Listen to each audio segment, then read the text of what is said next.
elles jouent un rôle crucial dans l'écosystème.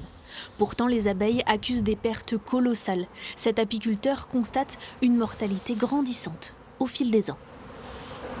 Cette année, j'ai eu à peu près 70% de pertes de colonies.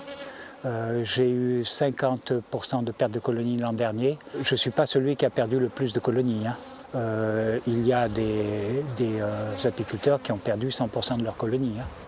Une association puy-de-Moise a voulu échapper à cette fatalité et a commencé par établir les causes de mortalité des abeilles, notamment les maladies.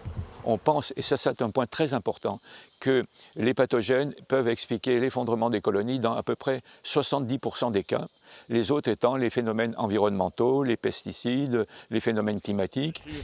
Leur solution, tester les abeilles pour définir un remède adéquat.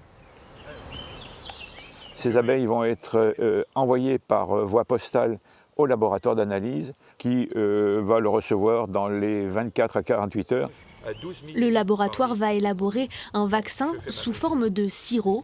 Il se place au-dessus de la ruche, dans ce nourrisseur. Cette solution aurait déjà sauvé la vie de milliers d'abeilles.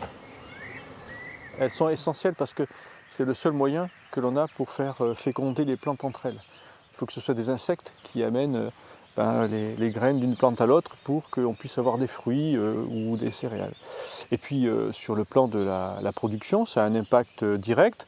Quand vous mettez des ruches en bord d'une culture, en bord de champ, vous augmentez sans apport d'engrais supplémentaires la production jusqu'à 30%.